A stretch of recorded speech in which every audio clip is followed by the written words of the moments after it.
Tiger Jairam से मैंने किया कि दो दो गैर झारखंडी चेहरे आपके सामने हैं। बड़ा गोल मटोल जवाब देते हुए उन्होंने कहा कि गली के गुंडे से लड़ना आसान है, जमींदार से लड़ना आसान है, सरकार से लड़ना आसान है, किसी उद्योगपति से लड़ना आसान नहीं है, क्योंकि लोकतंत्र उद्योगपतियों के पॉकेट में रहता है। तो मतलब डर गए क्या वो? अब इसका इशारा आप समझ ले। इतना तो नैतिक बल है कि कहीं गलत होगा तो आवाज उठा सकते हैं, बोल सकते हैं किसी के खिलाफ भी। पर उस नैतिकता का हो गया, आपकी आवाज तो नकर खाने। मैं आज भी बोल रहा हूं, आज भी बोल रहा हूं कि दोनों प्रत्याशी जो हैं, आप ठीक कह रहे हैं, झारखंडी माटी से नहीं है और इस सवाल पर सोचना चाहिए।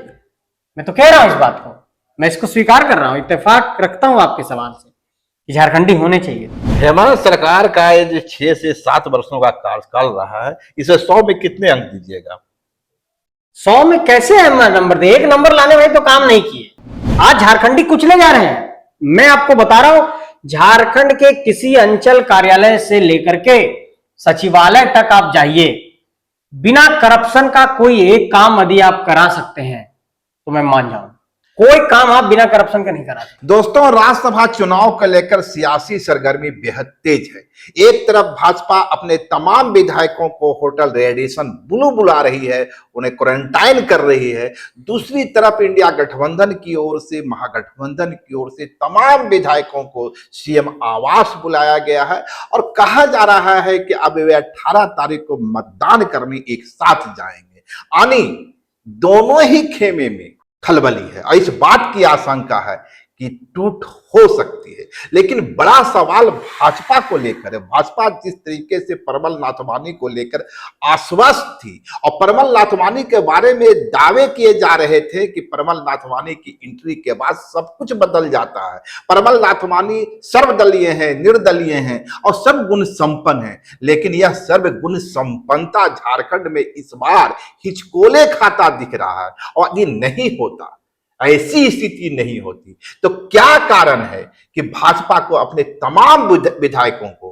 होटल में क्वारंटाइन करना पड़ रहा है? और लेकिन इससे भी बड़ा सवाल है, ये दोनों ही चेहरे, प्रणब झा हो या परमल नाथवानी, दोनों ही गैर झारखंडी चेहरे हैं।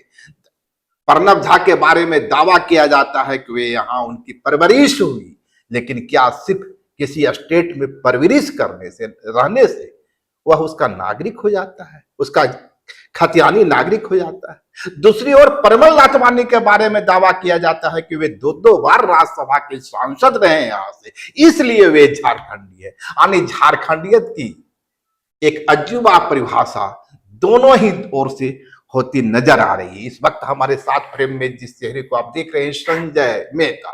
संजय मेहता झारखंड और झारखंडियत के सवाल पर हमेशा मुखर रहे हैं, किसी भी दल में रहे, किसी भी संगठन में रहे, लेकिन झारखंड का सवाल, झारखंडियत का सवाल, झारखंडी अस्मिता का सवाल संजय मेहता के लिए अहम सवाल रहा।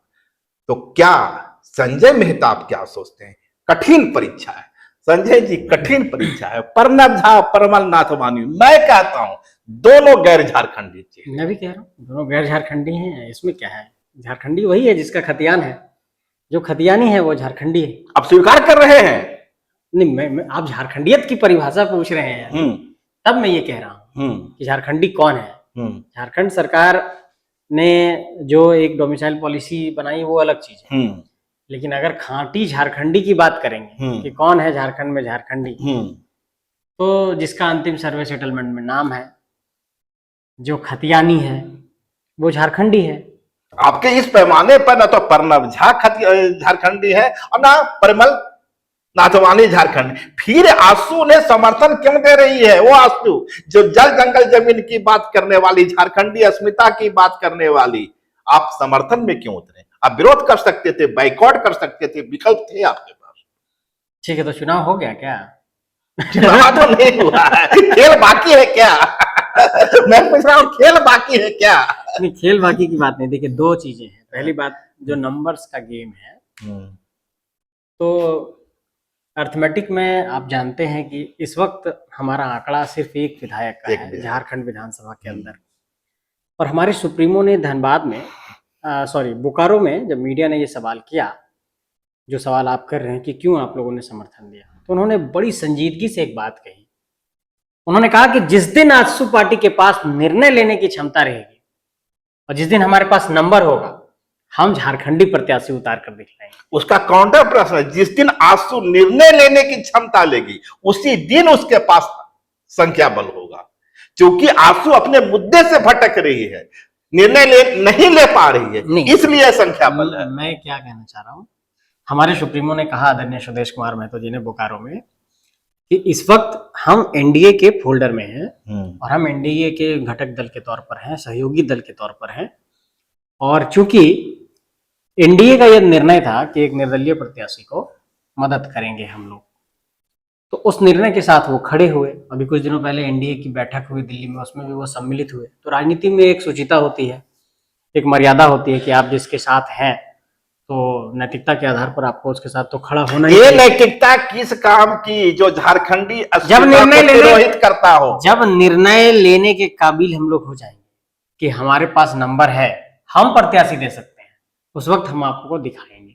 लेकिन एक बात फिर से कहना चाहते हैं आपको कि आजसू का हक बनता है। आजसू ने पूरे झारखंड निर्माण से अभी तक, आज तक हम लोगों ने कभी मांगा नहीं, झारखंड निर्माण से अभी तक सिर्फ हम लोगों ने राज्यसभा का सदस्य बनाया है, कभी राज्यसभा का सदस्य आजसू ने मांगा नहीं। ये आजसू का दर्द नहीं है, ये झारखंडियत का दर्द है, झारखंड का दर्द। जी बिल्कुल।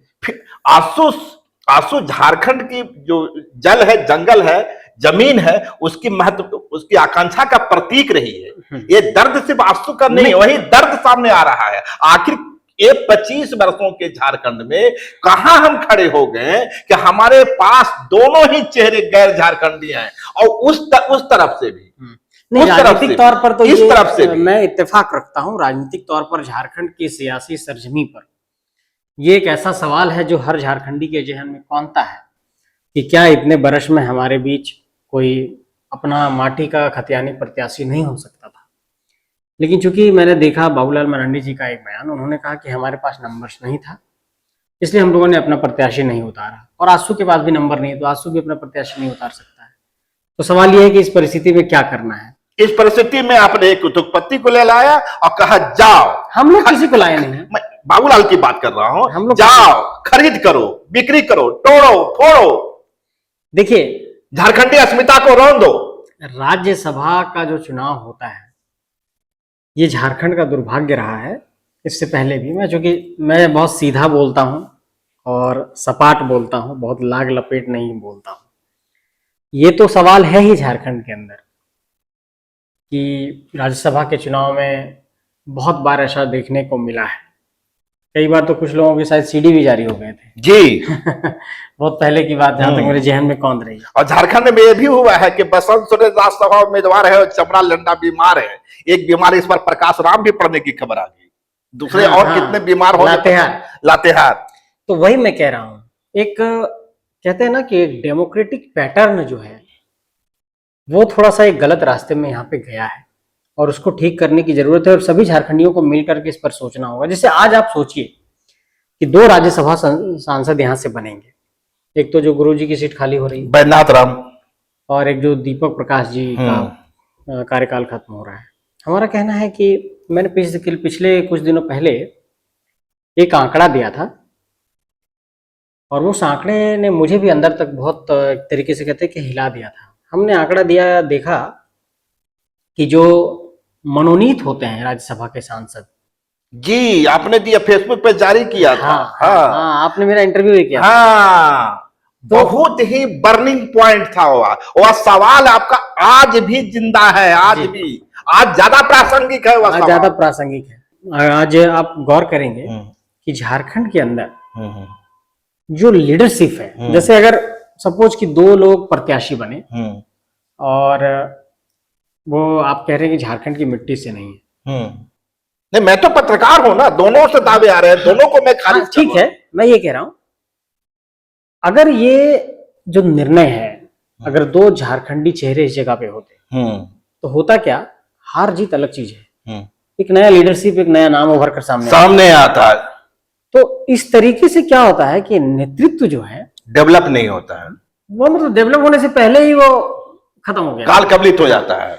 तो ये तो एक सवाल है, इस पर तो हम जैसे नौजवान सोचते जरूर हैं, लेकिन चूंकि क्या है कि अभी हम लोगों की सामर्थ्य उस तरीके से नहीं है कि इस निर्णय को हम लोग इन्फ्लुएंस कर सकें। आप जो फेसबुक में डाटा जारी किए थे वो कहता है कि राज्यसभा चुनाव में अमूमन अगड़ी जाति के लोग को ही भेजा जाता है। पहली जो आंकड़े आपने दिए थे, मुझे ठीक ठीक वो आंकड़ा याद नहीं है, मनोनयन वाले में जो मनोनीत करती है राष्ट्रपति, हाँ, उसमें जो प्रतिशत है, हाँ, मतलब आजादी के से अब तक अनुसूचित जनजाति के शायद सिर्फ 4 MP को मनोनीत किया गया है।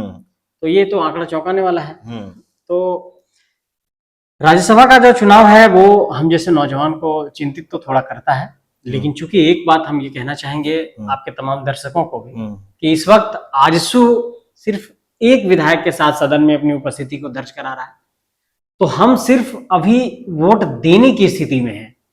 हम इस निर्णय की स्थिति में नहीं है कि हम अपना कोई प्रत्याशी वहां पर प्रोजेक्ट कर दें और लोगों से समर्थन मांगे, फिर वो एक तरीके से कह सकते हैं कि वो नैतिकता पर वो खरा नहीं होगा, क्योंकि जब हमारे पास वोट ही नहीं तो हम प्रत्याशी कैसे उतार सकते हैं।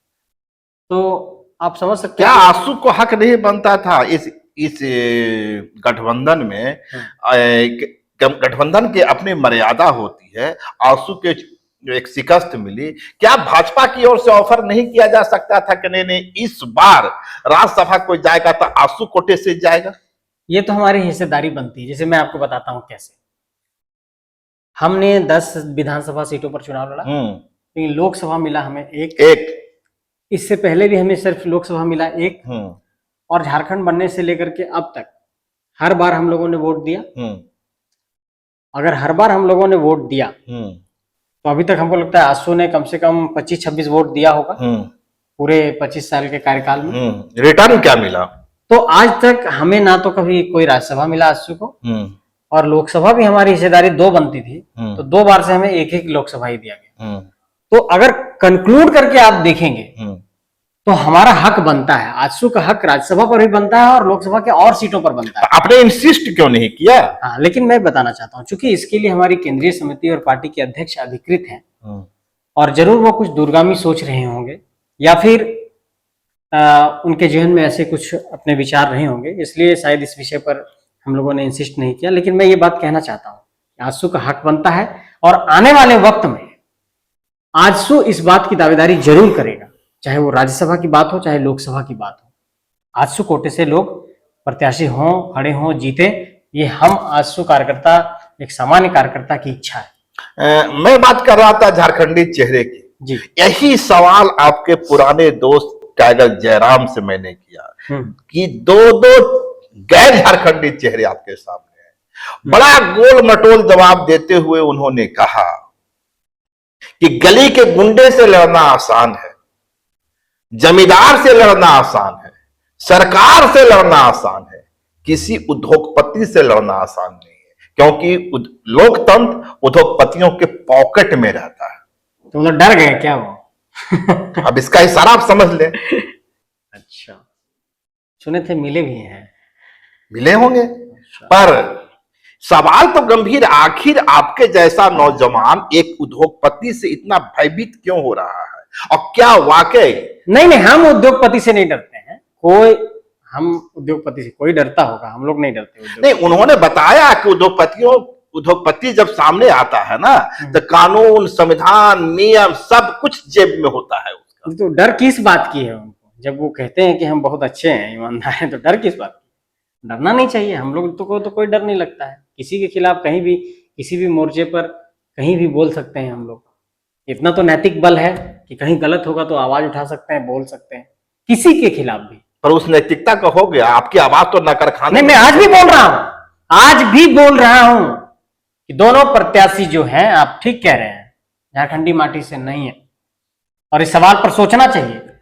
मैं तो कह रहा हूं इस बात को, मैं इसको स्वीकार कर रहा हूं, इत्तेफाक रखता हूं आपके सवाल से कि झारखंडी होने चाहिए थे। लेकिन फिर से एक बात जोड़ना चाहता हूं कि झारखंडी होने का और झारखंडी को हक देने का जो सपना है हम लोगों का, वो एक पूरा हुआ 2019 से 24 के कार्यकाल में कि दिशोम गुरु के बेटे बैठ रहे हैं कुर्सी पर, और फिर 24 से अभी का कार्यकाल है। लेकिन सवाल वही है, बालू की माफियागिरी, कोयला की माफियागिरी, हत्या, पेपर लीक, मर्डर, लूट, ब्यूरोक्रेट्स का तानाशाही, नौकरशाहों का करप्शन, नौकरशाहों का जेल जाना, इंजीनियर का जेल जाना, रोड में करप्शन, खनन पट्टों में करप्शन, जमीन माफियाओं का आतंक, रोजगार नहीं मिलना, ओबीसी को आरक्षण नहीं मिलना, संविदा पर नौकरी पर आपने उनको अस्थायी नहीं किया, रिक्त पदों को नहीं भरा, शिक्षकों की नियुक्ति का मामला अटका पड़ा है, तमाम नियुक्तियां अटकी पड़ी हैं। आपने कहा पुनर्वास आयोग ला रहे हैं, उसका क्या हुआ कुछ पता नहीं, तो क्या फायदा फिर झारखंडी को हक देने का? हेमंत सरकार का ये जो 6 से 7 वर्षों का कार्यकाल रहा है, इसे 100 में कितने अंक दीजिएगा?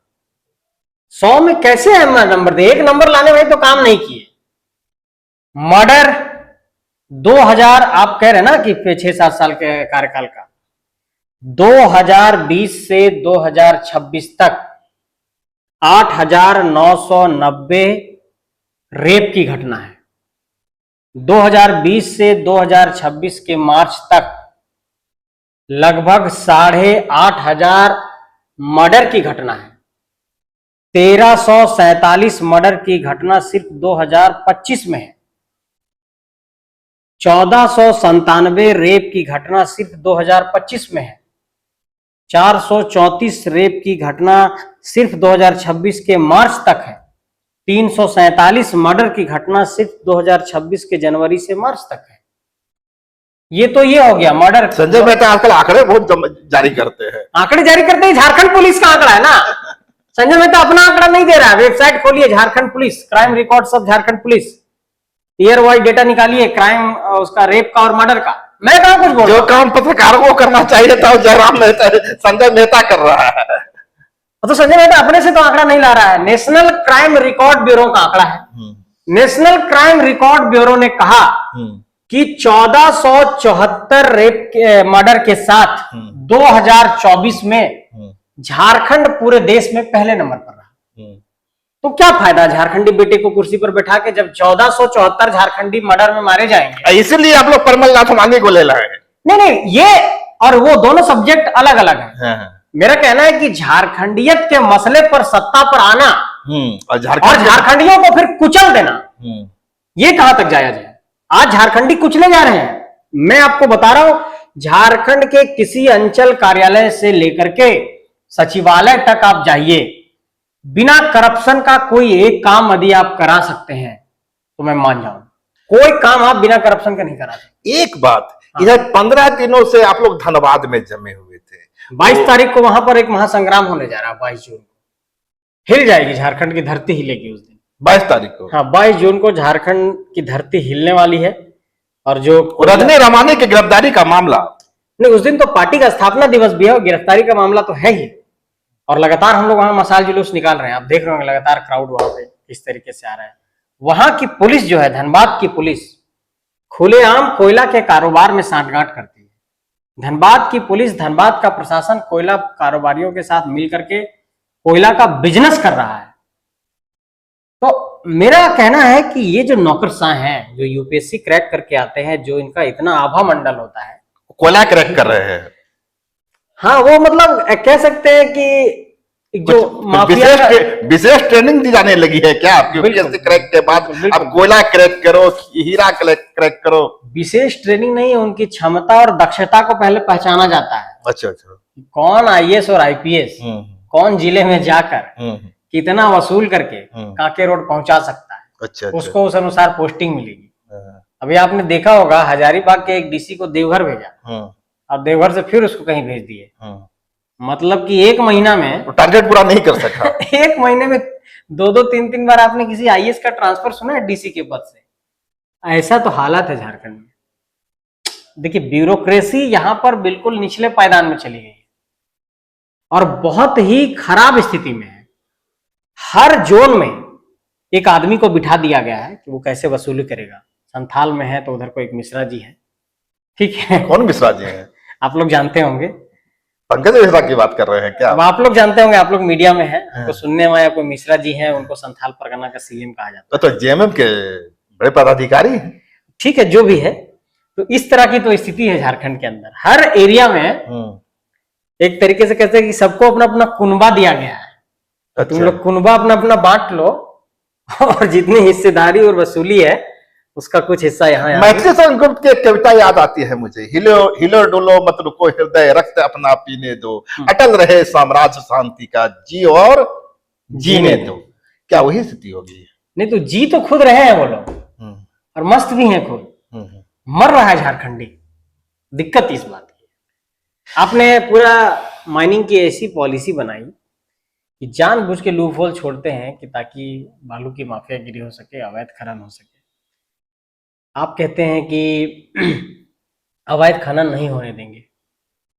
सीएम साहब का मैंने बयान देखा अखबारों में कि अवैध खनन को रोके प्रशासनिक पदाधिकारी, और अब बहुत बड़ी बड़ी बात कहते हैं कि झारखंड में करप्शन नहीं होने देंगे, अवैध खनन नहीं होने देंगे। और जबकि खुद आपके ही लोग, आपके पदाधिकारी, आपके पार्टी के लोग, तमाम लोग सब इसमें लिप्त हैं, पर कहीं कोई भी सुनवाई नहीं होगी। आप अगर किसी की शिकायत कहीं करने जा रहे हैं तो खुद से कह देगा भैया इसमें कुछ होगा नहीं, ठीक है आवेदन ले लेगा, लेकिन कुछ होने जाने वाला नहीं। इस बात को मान लीजिए। संजय मेहता निराश है। देखिए निराशा नहीं होगी क्या, हम लोगों ने पूरा जीवन झोंक दिया। हम लोग तो कोई मतलब ऐसा नहीं था कि हम लोग कुछ अपने जीवन में कर नहीं सकते थे, लेकिन हम लोगों ने पूरा जीवन झारखंड की धरती को झोंक दिया। मुझे सार्वजनिक जीवन में 10 साल हो गए। लोग मुझे ठीक है 2-3 सालों से, 4 सालों से, 5 सालों से जान रहे हैं, लेकिन सार्वजनिक जीवन में मुझे लगभग 10 बरस होने चले, पढ़ाई के दौरान ही आ गया। और आज झारखंडी परेशान है यहाँ पर। अभी मैं बता रहा हूँ कि जब मैं आपसे इंटरव्यू ले रहा हूँ, अभी तुरंत थोड़ी देर पहले मुझे एक मैसेज आया है कि सऊदी अरब में बड़का गांव के एक लड़के की डेथ हो गई है। अच्छा, आपसे इंटरव्यू खत्म करूंगा, उसके डेड बॉडी को लाने की प्रक्रिया में लगूंगा। आज सरकार से ज्यादा भरोसा हम लोगों पर लोग करते हैं मजदूर के मामले में, और इस तरह के कई ऐसे केस हैं। मतलब मैं आपको बताऊंगा, कभी दिन भर आप मेरे पास बैठेंगे तो आप देखेंगे कि ऐसी ऐसी समस्याएं हम लोगों के पास आती है जो लोग विधायक, सांसद, सरकार तक लेकर के जाना चाहिए, वहीं से उस समस्या का समाधान हो, लेकिन वो हम लोगों के पास आते हैं। क्यों? क्योंकि सुनने वाला कोई नहीं है। आईएएस आपका सुनेगा ही नहीं। आप पदाधिकारी के पास जाएंगे, सुनेगा ही नहीं। आप किसी पदाधिकारी के पास जा रहे हैं, आवेदन लेगा, हाँ ठीक है इसको देख लेंगे, ओके फाइल रखो। आंसू के पास इसका प्लान क्या है? ये जो झारखंड की दुर्दशा है, स्थिति है, इसको बेहतर बनाने का प्लान क्या है? आप कह रहे हैं कि 22 मार्च या कुछ 22 जून एक बड़ी तैयारी होगी, क्या 22 जून को हम लोग आजसू का स्थापना दिवस मनाएंगे। आजसू के स्वर्णिम संघर्ष का 40 वर्ष हो जाएगा, और उस 40 वर्ष को एक तरीके से हम लोग आक्रोश मार्च के माध्यम से झारखंड सरकार की जो वादा खिलाफी है, झारखंड सरकार का जो पुलिसिया जुल्म है, झारखंड सरकार का जो माफियाओं से साठ गांठ है, उसके खिलाफ हम लोग एक बड़े आंदोलन का शंखनाद करेंगे, और झारखंड के युवाओं को, नौजवानों को हम लोग संबोधित करेंगे, और वहां से हम लोग नई शुरुआत, परिवर्तन का संकल्प लेंगे, परिवर्तन का संकल्प लेने वाले। तो ये थे हमारे साथ संजय मेहता।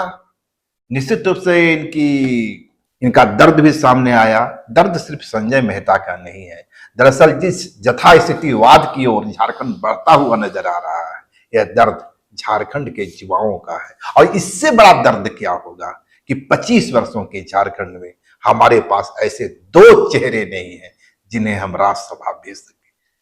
शुक्रिया। लाइव लगातार के वीडियो को लाइक करें, सब्सक्राइब करें और बेल आइकन को दबाना न भूलें।